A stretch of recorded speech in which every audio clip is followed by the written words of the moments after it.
Good morning students, class 12th chapter 3 पढ़ रहे हैं भाई, इलेक्ट्रोकेमिस्ट्री। आगे पढ़ लेते हैं।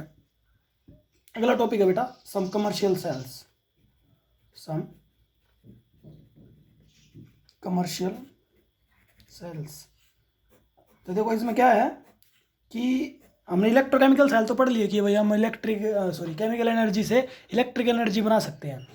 तो वो हम यूज़ कैसे कर रहे हैं आज के दिन, ठीक है, उनको हम यूज़ भी कर रहे हैं नहीं कर रहे, इस फिनोमिना को डेली लाइफ में या डेली लाइफ में यूज़ कर रहे हैं तो कैसे कर रहे हैं, तो वो कुछ एग्जांपल हैं। तो इसमें सबसे पहले तो बताया गया है कि जो सेल होता है ना, उस सेल के लिए बस दो कंडीशन बता रखी हैं कि एक तो उसको ना हैंडल करना आसान होना चाहिए, उसको हैंडल करना क्या होना चाहिए, आसान होना चाहिए, ठीक है। बाई चांस क्वेश्चन आ जाए मजे लेने में भी एक नंबर में, तो इसलिए बस बता रहा हूँ कि एक तो उसको हैंडल करना आसान होना चाहिए कि इधर से उधर ले जाना है, एक जगह से दूसरी जगह, तो थोड़ा रगड होना चाहिए वो थोड़ा, है ना, कि ज़्यादा दिक्कत ना हो, उसका केमिकल लीक ना हो जाए, तो इस तरीके की कोई दिक्कत नहीं आनी चाहिए, तो उसको हैंडल करना आसान होना चाहिए। दूसरा, उसमें वोल्टेज ड्रॉप ज़्यादा नहीं होना चाहिए। अब वोल्टेज ड्रॉप का आप मीनिंग सिंपल सा ये समझ लो कि मान लिया आप यहाँ से, मान लिया आपके घर से जो एनर्जी है वो 10 किलोमीटर दूर से आ रही है, और 10 किलोमीटर दूर से आते आते आपकी जो वहाँ से उन्होंने वोल्टेज भेजी 220 वोल्ट, और आपके घर पे पहुंची 100 वोल्ट। तो 100 वोल्ट में तो कोई अप्लायंस चलता नहीं, आप बोलते हो कि डिम लाइट आ गई, तो डिम लाइट का ये मतलब है कि वोल्टेज कम आ गई, है ना। तो वो वोल्टेज ड्रॉप नहीं होना चाहिए एक तो इसी के लिए बस मतलब ये दो रीज़न कंडीशन दे रखी है कि ये दो कंडीशन होनी चाहिए एक अच्छे सेल के लिए, कि उसमें वोल्टेज ड्रॉप क्या हो, बिल्कुल कम हो या हो ही ना, और उसको हैंडल करना क्या होना चाहिए, आसान। तो जो ये सेल्स हैं जो हम डेली लाइफ में यूज़ करते हैं उनके कुछ एग्जांपल देख लेते हैं। तो उसने तो पहले तो 3 डेफिनेशन दे रखी हैं। पहला तो दे रखा है प्राइमरी सेल। प्राइमरी सेल बिल्कुल थ्योरेटिकल पार्ट है, डायरेक्ट क्वेश्चन आता है, डायरेक्ट ये भी क्वेश्चन आ जाता है, what do you mean by primary cell, what do you mean by secondary cell, give example. सीधा ऐसे क्वेश्चन भी आ जाता है, क्वेश्चन सीधा आ जाता है, what do you mean by fuel cell, give one example.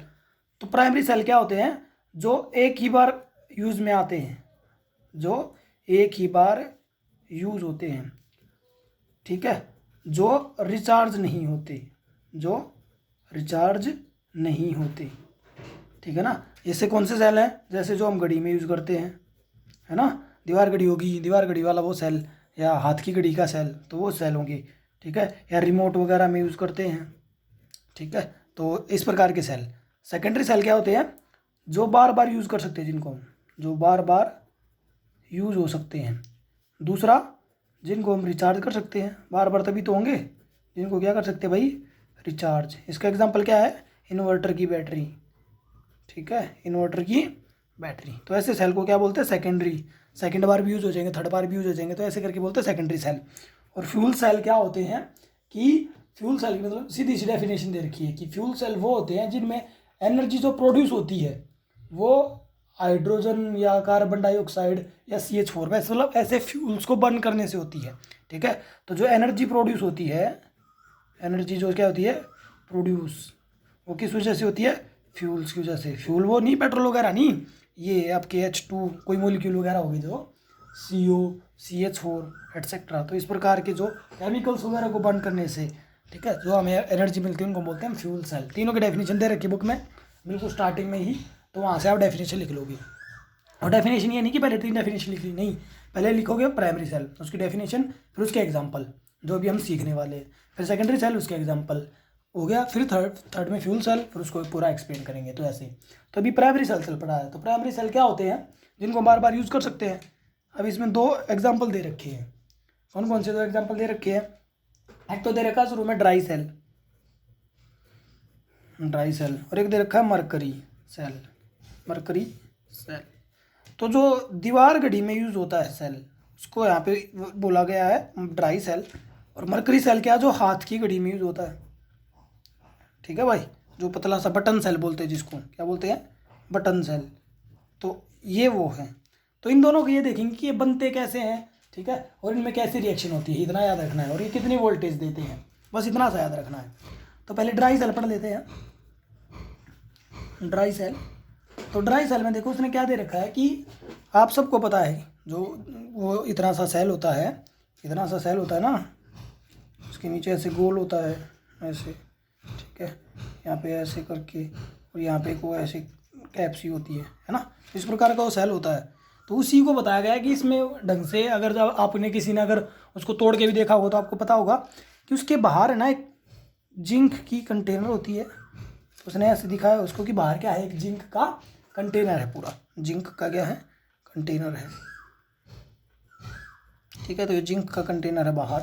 ठीक है, इसके ऊपर एक यहाँ पे इसके बीच में क्या लगाई होती है, वो ब्लैक ब्लैक रोड होती है ना, पेंसिल टाइप की, तो वो कार्बन की या ग्रेफाइट की होती है। इसके ऊपर एक वो कैप सी लगी होती है। ठीक है, सबको पता है। ठीक है, नीचे वो फ्लैट होता है, ये गोल होता है वैसे तो, वो फ्लैट होता है। ठीक है, तो इसमें बीच में बोल रहा है कि यहाँ पे एक ऐसे दो केमिकल होते हैं। एक तो इस सरफेस में यहाँ पे केमिकल होता है, यहाँ पे जिंक कंटेनर, और ये क्या है, ये एक पोरस मेम्ब्रेन है, एक प्रकार से मेम्ब्रेन है ये। ठीक है ना, ताकि रिएक्शन हो पाए, एक प्रकार से साल्ट ब्रिज का काम करती है ये, आप ये सोच सकते हो। ठीक है, तो ये दोनों कंपार्टमेंट के बीच में है। फिर उसके बाद अब इसमें केमिकल क्या क्या है ये याद रखने हैं, इसमें जो एग्जाम्पल दे रखा है। तो केमिकल क्या क्या है इसमें, जो बाहर है जो ये चीज़ है, ये क्या है, NH4Cl प्लस में जिंक क्लोराइड, इन दो का सॉल्यूशन है। तो मतलब ये एक पेस्ट है जो आप बाहर देखते हो, उसको खोल के देखोगे तो पता लग जाएगा, और उसके अंदर ये दिख जाएगा, ये कार्डबोर्ड का होता है। ठीक है, जब उसको खोलोगे तो जो ये है ये आपको दिखेगा, कोई अगर तोड़ के देखेगा सेल को तो कार्डबोर्ड का होता है। और इसके अंदर एक और केमिकल डाला हुआ है, वो केमिकल कौन सा है, MnO2 मैग्नीज ऑक्साइड, हमने ये डाला हुआ है। ठीक है, कार्बन के साथ मिक्स करके, और ये कार्बन की रोड या ग्रेफाइट की रोड है। तो ऐसे बस बता रखा है कि ऐसे तो ये बना होता है। तो क्या डायग्राम, मान लिया आपको डायग्राम भी बनाना चाहिए तो डायग्राम याद कर लोगे। फिर उसके बाद क्या करना है सर, फिर बेटा उसके बाद सीधी रिएक्शन याद करनी है। फिर क्या करना है सर, फिर ड्राई सेल के बेटा यूज याद करने हैं, बस ड्राई सेल के क्या करने हैं, यूज याद। और फिर ड्राई सेल की एक वोल्टेज याद रखनी है, ये सीधा MCQ में आ सकता है कि कितनी वोल्टेज प्रोड्यूस करते हैं, तो एक ये करना है। तो इतना काम है यहाँ पे जो अपना ड्राई सेल है इसमें। ठीक है, तो इसमें जो रिएक्शन है आप तो एक तो याद रखनी है कि कैथोड पे क्या हुआ होगा, ठीक है, और एनोड पे क्या हुआ होगा। तो एनोड का काम करता है जिंक, कौन काम करता है, जिंक। तो जिंक के साथ क्या होगा, जो जिंक है वो जिंक 2+ में चला जाएगा, 2 इलेक्ट्रॉन लूज कर देगा, जिंक 2+ में चला जाएगा, 2 इलेक्ट्रॉन लूज कर देगा। और जो कैथोड है उस पर क्या हुआ है, 2MnO2, मैग्नीज था ना, MnO2, तो यहाँ पे मैग्नीज क्या है, +4 ऑक्सीडेशन स्टेट में, क्योंकि ऑक्सीजन क्या है 2 दूनी 4 -4, तो मैग्नीज क्या हो गया +4। तो 2MnO2 प्लस में 2NH4 पॉजिटिव, ठीक है, प्लस में 2 इलेक्ट्रॉन, गिव राइज टू क्या हो जाएगा, Mn2O3 plus 2NH3 plus H2O plus 2NH3 plus H2O। मतलब ये दोनों रिएक्शन तुम्हें याद रखनी है, डायग्राम याद रखना है, सीधा रटने का है। ड्राई सेल के यूज़ कहाँ कहाँ होते हैं तो बता दिया तुम्हें, अपनी घड़ी में होते हैं, ट्रांजिस्टर वगैरह रिमोट वगैरह में होते हैं, तो सबको यूज़ पता है। ड्राई सेल की जो यहाँ पे हमें क्या याद रखना है कि वोल्टेज कितनी देते हैं, तो वोल्टेज देते हैं 1.25 के करीब। ठीक है, 1.25 से लेके 1.50 तक, 1.25 वोल्ट से लेके 1.50 वोल्ट तक। तो ये सब बातें याद रखनी है, बस ड्राई सेल खत्म, इतना ही करना है। ठीक है, उसके बाद क्या आ जाएगा, मरकरी सेल। अब मैं इसको एक ही जगह पे इसलिए बना देता हूँ, पेज तो है अपने पास, ताकि तुम्हें ये रहे कि हाँ भाई प्राइमरी सेल एक ही जगह ख़त्म हो गया, वरना ऐसा कुछ नहीं है कि सर ज़्यादा एक ही जगह में क्यों निपटा रहे हो, बस इसलिए कि ताकि जो एक चीज़ है वो एक जगह पे ख़त्म हो जाए, वहीं पे ध्यान बना रहे। तो उसके बाद है dry cell, sorry mercury cell. तो ये बटन सेल है, बिल्कुल जो छोटा सा होता है, बिल्कुल छोटा सा होता है, इतना सा बस, वो होता है बटन सेल, जो बिल्कुल हाथ की घड़ी में यूज़ करते हैं हम। तो बटन सेल कैसे बना होता है उसमें भी बताया हुआ है कि बाहर तो एक जिंक का कंटेनर होता है। ठीक है, तो बाहर क्या था, एक जिंक का कंटेनर, यहाँ पे ये बाहर जिंक का क्या है, कंटेनर। तो ये जिंक का कंटेनर यहाँ पे बंद है, ऐसे जिंक का कंटेनर हो गया।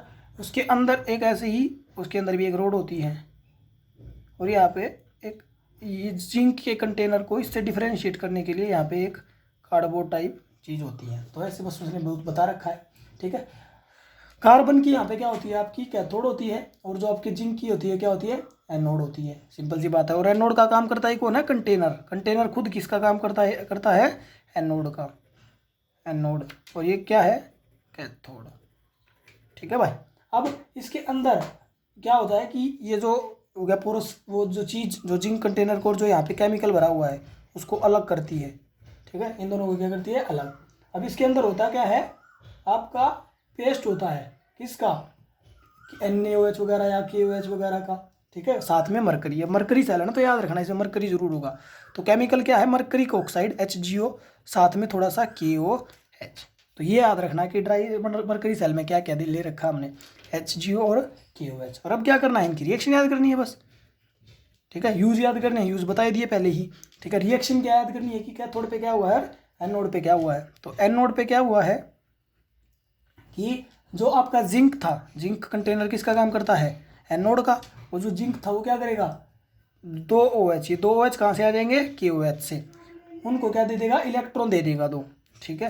और वो बदल जाएगा ZnO में, इसमें बदल जाएगा ZnO में। अब 2 OH में से एक O तो चला जिंक के ऊपर, एक और रह गया, और 2 H आपस में मिलके क्या बना लेंगे, अपना H2O बना लेंगे। क्या बना लेंगे, H2O, साथ में 2 इलेक्ट्रॉन। तो इस तरीके से ये सारी रिएक्शन हो जाती है। दूसरा, कैथोड पे क्या है, कैथोड पे जो आपका HgO है वही केमिकल है ना। तो जो HgO है वो H2O के साथ, जो H2O यहाँ पे बना, प्लस में 2 इलेक्ट्रॉन लेके, ठीक है, क्या हो जाता है आपका, जो 2 इलेक्ट्रॉन उसने लूज किए थे वो गेन कर लेगा, ठीक है, क्योंकि ये इलेक्ट्रॉन इधर उधर चलते रहते हैं। Hg प्लस में क्या बना लेगा, OH बना लेगा। Hg प्लस में OH, OH कितने बनेंगे, 2 H थे, एक को यहाँ से आए, क्यों ये रात, 2 OH बनेंगे, 2 OH माइनस ये 2 OH यहाँ चले जाएंगे। KOH तो एक बार बस स्टार्ट करने का काम करता है कि एक बार OH देगा, तो इसलिए KOH का ये काम है। तो आपको थोड़ा पता होना चाहिए आइडिया कि क्या कुछ है, बस रिएक्शन याद करनी है बेटा, डायग्राम याद करना है, और इसकी यूज़ और इसका आपका वोल्टेज याद रखनी है। 1.35 वोल्ट देते हैं, कितनी देते हैं भाई, 1.35 वोल्ट। तो ये था भाई आपका मरकरी सेल, इसमें इतना ही करना था।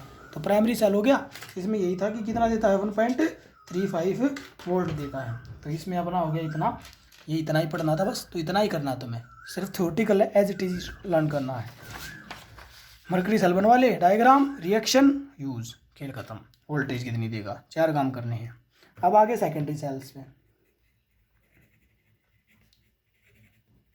अब सेकेंडरी सेल में 2 पढ़ने हैं हमने, ठीक है। एक तो हमें लेड का पढ़ना है, ठीक है, lead storage battery, lead storage battery. और दूसरा हमें क्या पढ़ना है, निकल कैडमियम सेल। दोनों ही इंपॉर्टेंट है बेटा, निकल कैडमियम सेल। ये तो वो है लेड बैटरीज जो अपनी इन्वर्टर में यूज़ होती हैं, किसमें यूज़ होती है, इन्वर्टर में। ये उसने बोला कैलकुलेटर्स वगैरह में यूज़ होती हैं, जो बार बार चार्ज हो जाती हैं, तो इसलिए बोल रहा है।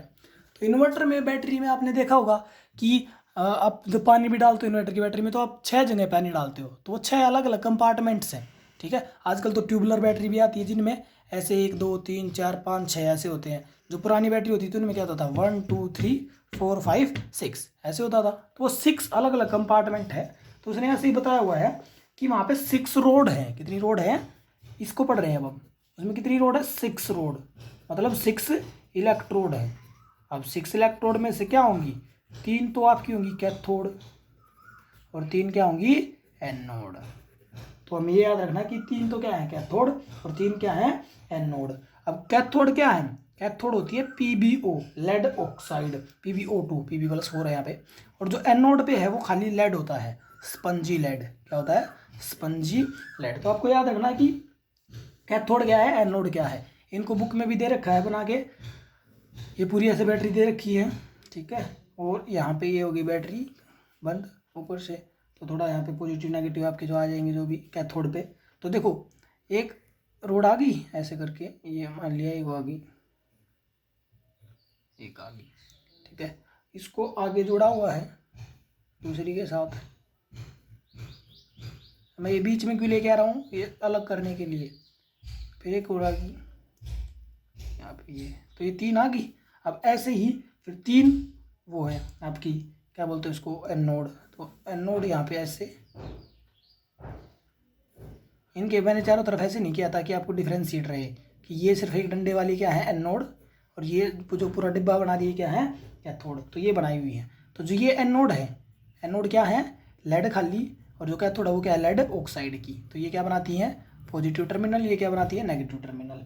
और बीच में आपने इसके अंदर आप जो पानी डालते हो, क्या डालते हो, पानी बार बार, और उसके साथ साथ उसमें पहले ही क्या डाला होता है, H2SO4 38% का, ठीक है। 38% सोल्यूशन का क्या डाला होता है उसमें, 38% बाई मास का, ठीक है, जिसकी डेंसिटी होती है 1.30 ग्राम, 1.30 ग्राम। तो ये बस 2 बातें हैं, बस ऐसे याद रख लेनी कि इसमें H2SO4 38% बाई मास होता है, और 1.30 ग्राम क्या होती है आपकी, उस H2SO4 की क्या होती है, डेंसिटी होती है। तो इस तरीके से ये बात, ये तो कंपोजिशन हो गया, कंस्ट्रक्शन होगी कि लेड स्टोरेज बैटरी कैसे होती है कि इसमें 3 इलेक्ट्रोड होती है, 6 इलेक्ट्रोड होती है, 3 कैथोड 3 एनोड, और हर एक इलेक्ट्रोड 2 वोल्ट देती है। तो 6 गुणा में 2, टोटल कितनी वोल्टेज मिलती है यहाँ पे 12 वोल्ट। तो हमें ये हर एक की बैटरी की याद रखनी है, कितनी वोल्टेज देती है, ये 12 वोल्ट हमें जनरेट करके देती है। अब उसके बाद हमें आगे क्या याद रखना है इसमें तो आगे हमें ये याद रखना है कि अब रिएक्शन इसकी ज़्यादा इंपॉर्टेंट है। हर एक में ऐसा ही है, पर इसमें भी जो रिएक्शन है देखो, एक तो जब ये चार्ज हो रहा होगा, अब ये तो ऐसा ना कि एक तो ये चार्ज हो रहा है, और एक जब ये डिस्चार्ज हो रहा है। डिस्चार्ज हो रहा है तो हमें एनर्जी मिल रही है, हमें इलेक्ट्रिसिटी मिल रही है। इसका मतलब ये है कि बिजली नहीं आई हुई। डिस्चार्ज का मतलब क्या है, बिजली नहीं है। सिंपल शब्दों में बता रहा हूँ, इन्वर्टर ऑन है। क्या ऑन है भाई आपका, इन्वर्टर ऑन है, इन्वर्टर चल रहा है, अब इन्वर्टर सप्लाई दे रहा है। और चार्जिंग को उसने रिचार्जिंग भी बोला है। तो उस टाइम पे क्या है कि इन्वर्टर चार्ज हो रहा है, इन्वर्टर चार्ज हो रहा है, तो क्या होगा या कब होगा, तो ये सब चीज़ें हैं, ठीक है। उसको रिचार्ज करने की ज़रूरत कब पड़ती है, जब उसकी डेंसिटी 1.20 से कम चली जाती है। यहाँ पे डेंसिटी कितनी थी 1.30, ठीक है, उससे अगर कम चली जाती है 1.30 ग्राम पर सेंटीमीटर क्यूब, वो अपना समझ जाना, ठीक है। तो इसमें भी 1.20 ग्राम पर सेंटीमीटर क्यूब से अगर कम चली जाती है तो उसको हमें क्या करना पड़ता है, रिचार्ज करना पड़ता है। तो रिचार्ज की और डिस्चार्ज की रिएक्शन याद करनी है। तो जो डिस्चार्ज है या तो उसकी कर लो या कर लो रिचार्ज की, और उसको कर दो उल्टा। तो डिस्चार्ज की एक तो एनोड पे कोई रिएक्शन होगी, एक क्या होगी, कैथोड पे कोई रिएक्शन होगी। एक ही चीज़ याद करनी है, एक रिएक्शन याद कर लो, एक रिएक्शन से सारी याद हो जाएंगी। देखो एनोड की याद कर लो, एनोड की, डिस्चार्ज की याद कर लो, स्टार्टिंग में दे भी यही रखी है। तो देखो क्या याद करोगे कि एनोड कौन बनाता है, जो एनोड है वो कौन बनाता है, पीबी। तो सीधा से लिख दो पीबी, जिसको ये पता है कि एनोड पीबी बनाता है, पीबी लिख दिया। प्लस में अब सल्फ्यूरिक एसिड है तो वहाँ से क्या देगा वो, सल्फेट, क्या देगा, सल्फेट, SO4 सल्फ्यूरिक एसिड क्या होता है H2SO4, वहाँ से SO4 आ जाएगा। और ये दोनों मिलके क्या बना लेंगे, PbSO4 प्लस में 2 इलेक्ट्रॉन। तो ये क्या हो गया, ऑक्सीडेशन हो गया। क्या हो गया, ऑक्सीडेशन हो गया, ठीक है भाई। क्यों हो गया ऑक्सीडेशन, SO4 था, Pb क्या है वो +4 में यहाँ पे, सॉरी उसमें है आपका +2 में है, ठीक है। तो होना क्या चाहिए था, Pb होना चाहिए था वो +4 इलेक्ट्रॉन देता है, वो तो +4 है, तो 2 इलेक्ट्रॉन उसके बाहर निकल गए। 2 तो सल्फेट को दे दिए उसने बैलेंस करने के लिए, 2 इलेक्ट्रॉन उसके कहाँ चले गए, बाहर। तो ऐसे Pb +4 में है वैसे तो यहाँ पे, ठीक है, लेकिन खाली इसमें देखोगे तो Pb +2 दिखेगा तुम्हें, लेकिन उसने 2 इलेक्ट्रॉन यहाँ भी दे दी, तो Pb एक तरीके से +4 में है, ये भी याद रखना है। दूसरा कैथोड कौन है, PbO2, कैथोड कौन है, PbO2। तो PbO2 के साथ फिर से सल्फेट लगा दो, यहाँ पे भी सल्फेट था ना, यहाँ पे भी क्या लगा दो, सल्फेट। लेकिन एक चीज़ और ऐड कर देनी है, 4H+, क्या ऐड कर देने हैं, 4H+। प्लस में जो 2 इलेक्ट्रॉन यहाँ थे वो 2 इलेक्ट्रॉन यहाँ लगा दो, ठीक है, क्योंकि 2 इलेक्ट्रॉन वहाँ चले गए। और फिर क्या होगा, PbSO4 बनेगा, यहाँ भी बना था, यहाँ भी PbSO4 बनेगा, प्लस में 2H2O, प्लस में 2H2O। तो इस रिएक्शन में और इस रिएक्शन में क्या फ़र्क है, ये 2 इलेक्ट्रॉन तो यहाँ आ गई, तो ये तो इसमें भी थे, Pb था SO4 था, PbO2 है SO4 है, ये तो याद रखना पड़ेगा। PbO2 बेटा कैथोड पे, SO4 है, ये भी है, PbSO4 है, ये भी है। 2 इलेक्ट्रॉन राइट में थे, अब की बार लेफ्ट में लिखने हैं। सिर्फ 2 चीज़ ऐड करनी है, क्या, 4H+ और 2H2O, इतना सा ऐड करना है, बाकी अपनी रिएक्शन एक जैसी है। अब रिचार्ज में क्या होगा, मैंने बोला उसका उल्टा कर देना, क्या कर देना, रिचार्ज में उसका उल्टा। जो कैथोड पे हो रही थी, उस कैथोड पे क्या हो रही थी आपका, जो एनोड पे हो रही थी रिएक्शन, उसको लिख देंगे कैथोड पे, और उसको लिख भी देंगे और उल्टा करके लिख देंगे। रिचार्ज में कैथोड पे जो रिएक्शन हो रही है, कैथोड पे क्या हो रहा है, PbO2 + SO4 तो ये कैथोड पे नहीं होगी, एनोड वाली रिएक्शन किस पे होगी, कैथोड पे, और वो भी रिवर्स करके, मतलब PbSO4 जो रिएक्टेंट है उसको प्रोडक्ट में लिख दो। फिर बता रहा हूँ, एनोड वाली रिएक्शन कैथोड पे होगी, कैथोड वाली एनोड पे। तो एक बार ध्यान दे लेना कि तुमने कौन सी याद की है, डिस्चार्ज की या रिचार्ज की। डिस्चार्ज की याद कर लेना स्टार्टिंग से, जब वो हमें एनर्जी दे रहा है, अब हम उसको एनर्जी दे रहे हैं। तो PbSO4 वो क्या करेगा, 2 इलेक्ट्रॉन लेगा और क्या बन जाएगा, Pb प्लस में SO4 ये रिएक्शन को उल्टा करके लिख दिया, PbSO4 + 2 इलेक्ट्रॉन, Pb प्लस में SO4, ठीक है भाई, समझ गए होगे। और एनोड पे क्या होगा, एनोड पे कैथोड वाली का उल्टा, प्रोडक्ट रिएक्टेंट में PbSO4 प्लस में 2H2O गिव राइज टू क्या हो जाएगा, PbO2। जिसको एक बार लिख ली वहीं से उतार के तो लिखनी है फिर SO4 2 माइनस, ठीक है, और प्लस में 4H प्लस में 2 इलेक्ट्रॉन। तो ये इस तरीके से आपकी रिएक्शन हो जाएगी और यही आपको याद करना है। बिजली कितना देता है 12 वोल्ट, घर की इन्वर्टर में यूज़ होती है सबको पता है, और कंस्ट्रक्शन ये याद करना है। हो जाएगा भाई, बिल्कुल आसान सा है, रिएक्शन ही इंपॉर्टेंट है, रिएक्शन ही याद रखनी है, ठीक है बेटा। तो ये था यहाँ पे काम, बिल्कुल एज इट इज़ क्रैम करना है, कुछ अलग नहीं है। आगे निकल कैडमियम स्टोरेज में और कुछ भी नहीं करना है, कैलकुलेटर में यूज़ होती है, बस ये याद रखना है। अब इसमें बस सिर्फ रिएक्शन याद रखनी है, इसमें तो सिर्फ रिएक्शन याद रखनी है। एनोड पे क्या हुआ होता है और कैथोड पे क्या होता है, इसका तो डायग्राम वगैरह भी नहीं बनाना है कुछ तुम्हें। तो एनोड पे क्या होता है, कैथोड पे क्या होता है। एनोड पे क्या होता है कि कैडमियम जो होता है वो 2 OH नेगेटिव लेके क्या बन जाता है, इसमें एक्वस वगैरह जो भी हो वो अपनी बुक में से लिख लेंगे, CdOH2 बना लेता है, प्लस में 2 इलेक्ट्रॉन, तो फिर से बोल रहा हूँ CD यहाँ पे क्या हो जाएगा एक तरीके से +4 ऑक्सीडेशन स्टेट में आ जाएगा यहाँ पे, ठीक है, क्योंकि 2 OH नेगेटिव होते हैं और 2 इलेक्ट्रॉन यहाँ दे दिए। और जो कैथोड है उस पर क्या हुआ है, निकल ऑक्साइड, वो H2H2 लेके +2 इलेक्ट्रॉन आपका क्या बना लेगा, निकल OH2 नहीं OH2 प्लस में 2OH माइनस, ये 2OH फिर यहाँ यूज़ होते रहेंगे। तो इस तरीके से रिएक्शन चलती रहती है, सिर्फ रिएक्शन याद करनी है निकल कैडमियम की, ठीक है। तो ये रिएक्शन याद करनी है, कितनी वोल्टेज देता है 1.4 वोल्ट देता है, कितनी देता है 1.4 वोल्ट, ये याद रखना है। रिएक्शन याद रखनी है बस, दोनों रिएक्शन की। क्या हुआ है कि निकल कैडमियम सेल है तो निकल ऑक्साइड तो कैथोड बना रही है, कैडमियम क्या बना रही है एनोड, तो उनकी रिएक्शन याद रखनी है बस, सीधे सी रिएक्शन याद करनी है, काम खत्म। तो ये हो गया सेकेंडरी सेल का काम। अब इसके बाद आ गए अपने फ्यूल सेल्स, ठीक है। तो सेकेंडरी सेल हो गए, इसके बाद आ गए फ्यूल सेल। अब फ्यूल सेल में क्या याद रखना है, फ्यूल सेल्स में तो देखो भाई फ्यूल सेल्स में क्या याद करना है, एक सीधा सा एग्जांपल दे रखा है। अब फ्यूल सेल में क्या क्वेश्चन आएंगे वो बता देता हूँ। डायरेक्ट क्वेश्चन पहला आएगा कि define fuel cells, define fuel cells. तो फ्यूल सेल्स क्या है कि जब हम फ्यूल से इलेक्ट्रिकल एनर्जी बना लेते हैं तो उसको हम बोलते हैं फ्यूल सेल्स, ठीक है। कंबशन करते हैं जब फ्यूल का तो वहाँ से हमें इलेक्ट्रिकल एनर्जी मिलती है, तो ऐसे सेल्स को क्या बोलते हैं, फ्यूल सेल बोलते हैं। तो डेफिनेशन शुरू में ही दे रखी है, तो पहले डिफाइन फ्यूल सेल, फिर उसका एग्जाम्पल में क्या बोलोगे, इसी में hydrogen oxygen fuel cell, H2 का और O2 का एक फ्यूल सेल। अब इसी H2O2 को पढ़ेंगे तो इसका डायग्राम दे रखा है। डायग्राम में क्या दे रखा है कि एक ऐसे करके कंपार्टमेंट बना रखा है, ऐसे,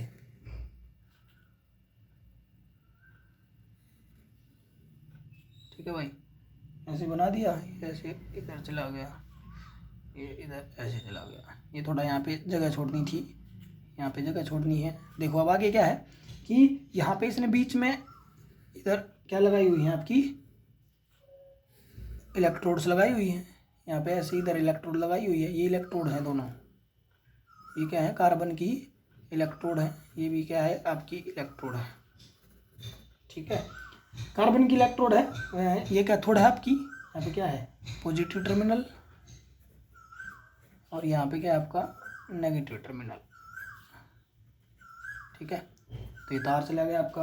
फिर उसने क्या कहा, ये जो कार्बन है इसके साथ साथ प्लेटिनम, इस कार्बन के अंदर थोड़ा सा प्लेटिनम या पैलेडियम कैटालिस्ट भरे हुए हैं, क्योंकि गैस का काम है ना यहाँ पे, तो गैस को एब्जॉर्ब कराना इस तरीके से कि गैस हम यहाँ से देंगे, यहाँ से हम इनलेट ऑक्सीजन कर देंगे, यहाँ से हाइड्रोजन। अब हाइड्रोजन तो ऐसे घूमती रहेगी, लेकिन यहाँ पे उसने क्या डाला हुआ है, NaOH और KOH का कंसनट्रेटेड सोल्यूशन डाला हुआ है, ठीक है। और यहाँ पे ऐसे उसने भरा हुआ है इसको, यहाँ पे NaOH KOH का कंसनट्रेटेड सोल्यूशन थोड़ा नीचे तक है, ऊपर आपका क्या है जो पानी निकल जाएगा H2O। अब देखो इसमें क्या है कि ऑक्सीजन इधर से थी, हाइड्रोजन इधर से थी, दोनों मिलके आके बीच अंदर यहाँ पे रिएक्ट कर जाएंगी। तो जो रिएक्ट कर जाएंगी तो रिएक्शन क्या होगी वो याद रखनी है। तो पहले तो रिएक्शन याद कर लेते हैं, डायग्राम हो गया, फिर रिएक्शन याद कर लेते हैं। डायग्राम में तीन ही चीज़ें, कंपार्टमेंट बनाया, यहाँ पे 2 इलेक्ट्रोड बना दी, ऑक्सीजन और हाइड्रोजन आ जाएगी, बीच में NaOH KOH है, खत्म हो गया खेल।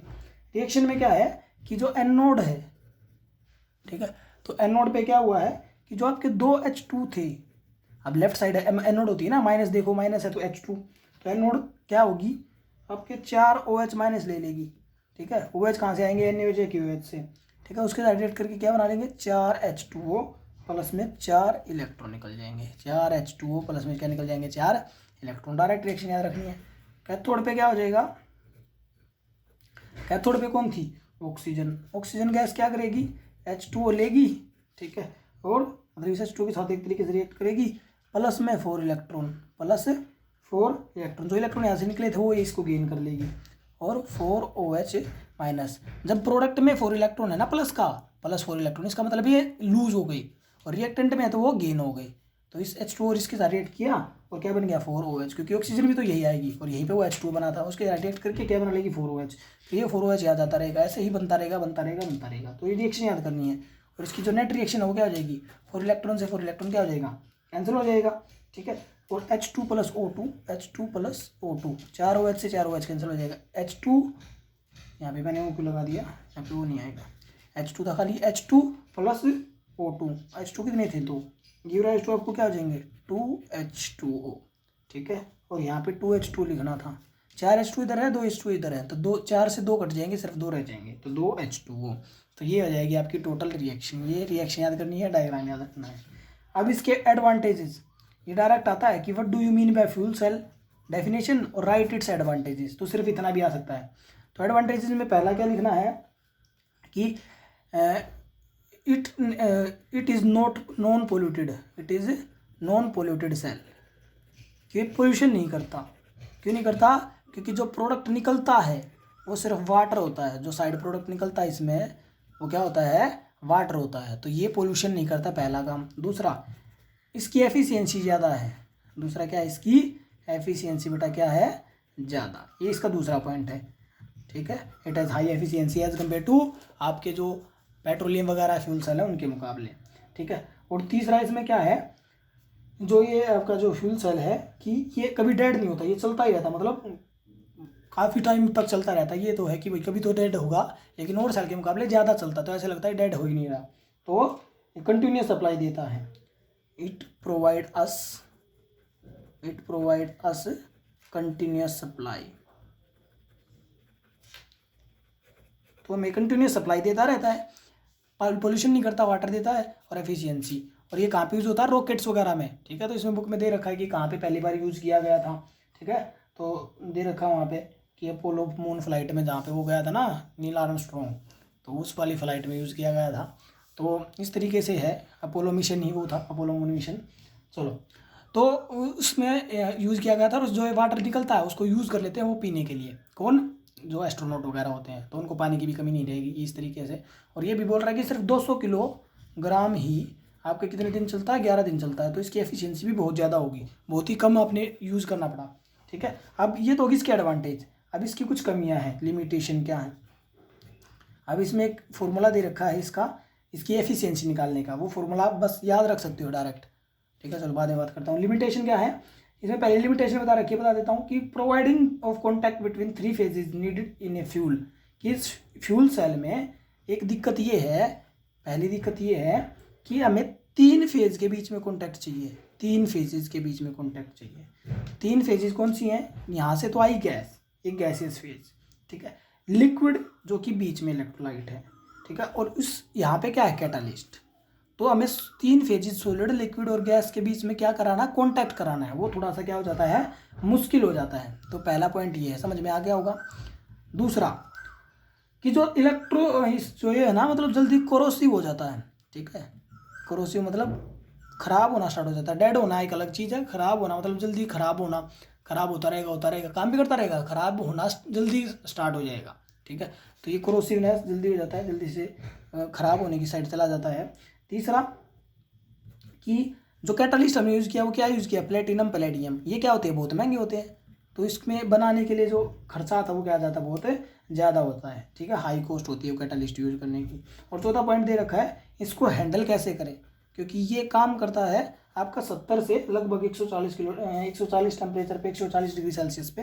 तो वो यही कह रहा है कि इसको हैंडल करना, ठीक है, गैसियस फ्यूल को लो टेम्परेचर पे और हाई प्रेशर पे थोड़ा सा मुश्किल हो जाता है। 70 से 140 कोई ज़्यादा प्रेशर नहीं, टेम्परेचर नहीं है गैसेस के लिए, ठीक है। तो उसको लो टेम्परेचर लेके आना फिर, ठीक है, और हाई प्रेशर लगाना, तो उसको कंट्रोल करना थोड़ा सा मुश्किल है, हैंडल करना मुश्किल है। तो ये सब क्या है, उसकी लिमिटेशन है। तो ये हो गया फ्यूल सेल का। अब मैं तुम्हें कह रहा था इसकी efficiency, direct as it is याद करना बेटा, डायरेक्ट आएगा कि ये फ़ायदे लिखो, लिमिटेशन लिखो, रिएक्शन लिखो, डायग्राम लिखो, डेफिनेशन लिखो, ख़त्म हो गया फ्यूल सेल। बस इतना ही पढ़ लेना, मोर देन इनफ है। अब इसका सिर्फ फॉर्मूला याद रखना है कि एफिशिएंसी निकालते हैं, इसको बोलते हैं ईटा एन, थोड़ा सा नीचे टांग लेके गए हुए हैं, delta G by delta H equal to क्या हो जाएगा 100। डेल्टा जी ना दे रखी हो तो आप निकाल दोगे minus N F E cell से, ठीक है, और डेल्टा एच दे ही देगा, ठीक है। डेल्टा एच आपकी क्या होती है एंथैल्पी, तो इन दोनों को डिवाइड कर दो, गुणा में मल्टीप्लाई कर दो, 100 मल्टीप्लाई करना है सॉरी, तो मल्टीप्लाई कर देंगे आपकी एफिशिएंसी आ जाएगी। तो इसकी एफिशिएंसी निकालने का फॉर्मूला है, एज इट इज़ याद कर सकते हो, बाई चांस न्यूमेरिकल आ जाए तो सीधी 2 वैल्यू पुट करनी है, खत्म हो जाएगा। तो इस तरीके से था फ्यूल सेल। तो ये हो गया अपने सारे सेल जितने भी थे, ठीक है भाई। कोई नहीं समझ में आया तो बताओ, सिर्फ थ्योरेटिकल है, याद करना है, क्रैम करो, आपका खेल खत्म, ठीक है बेटा। सीधा क्वेश्चन आएगा, इससे बाहर एक भी क्वेश्चन नहीं आएगा फ्यूल सेल, या मतलब जो भी मैंने तुम्हें सेल्स बताई इससे बाहर आने वाला नहीं है एक भी क्वेश्चन, ठीक है भाई। चलो, थैंक यू।